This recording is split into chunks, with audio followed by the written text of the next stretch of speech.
Every minute you spend on this beautiful earth, a pangolin is killed for its skin.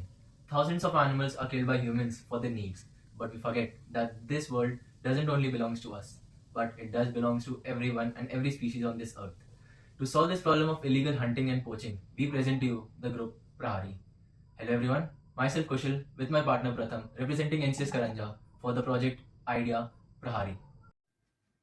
Hello everyone, my name is Pratham Kushwaha and we'll be discussing about forest, wildlife and how to conserve wildlife.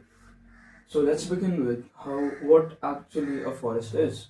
So forest is a region where all the wildlife resides. Now forest is divided into three parts: core zone, buffer zone and transition zone. These zones are divided by the government to actually track them in a proper way. Now, core zone is the main central area where the wildlife resides. Then comes the buffer zone, where all the villagers residing from ancient times reside. And then comes the transition zone, where all the public comes to visit. Now, the main factor here is in core zone and buffer zone, there is no electricity and any facility of mobile signals. This was all about forest. Let's come to Prahari and what actually is the problem. Now, let's talk about community. Community, all the villages residing in the buffer zone are community.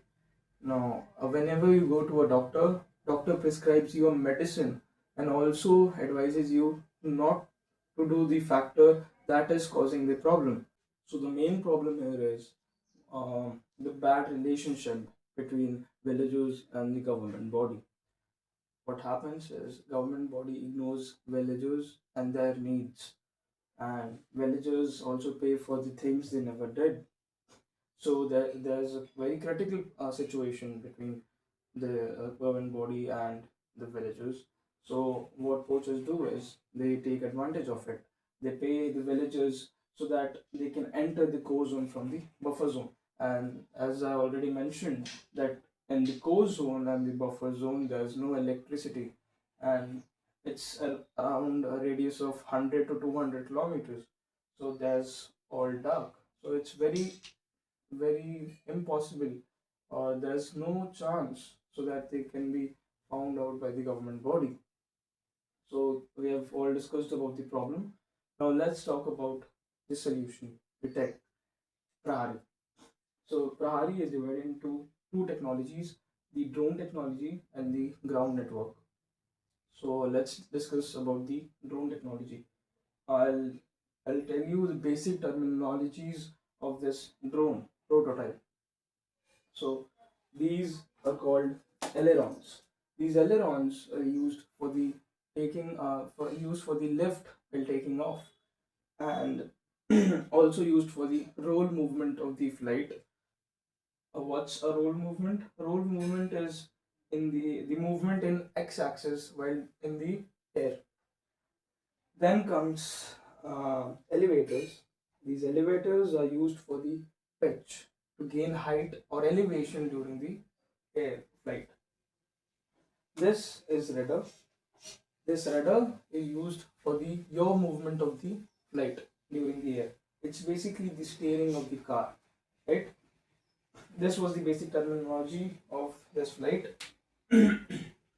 Now, what makes this flight different from rangers tracking the region? What happens is this this would fly above 1 kilometer. So so in the dense forest, you cannot actually spot an animal and a human, right? So what we have done is we have used thermal RGB camera and connected it to AI modular system, which is fed and trained by training data of different and several images of animals.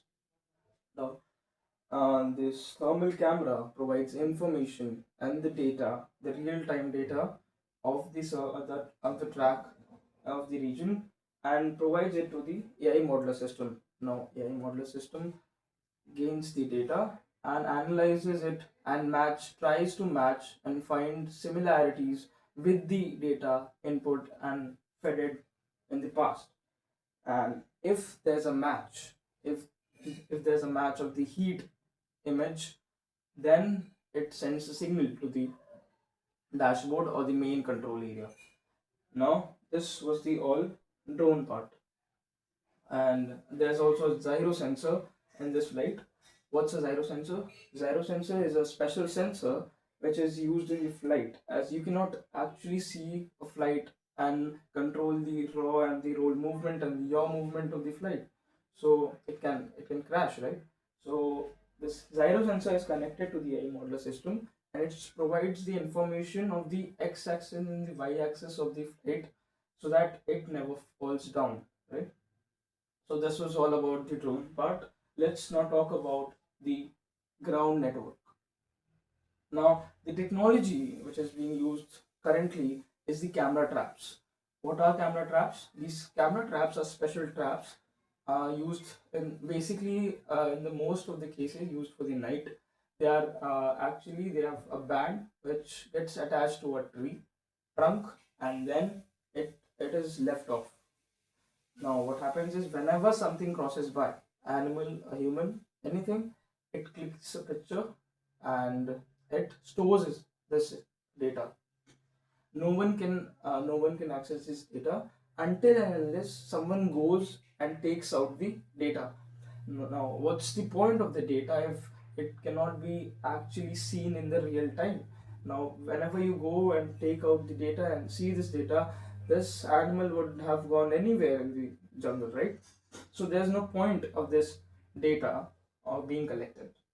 Now, what happens is we have used vibration PIR. PIR stand for passive infrared sensor, and different types of sensors to make this product and connected it to LORA mesh network. Now, what's LORA mesh network?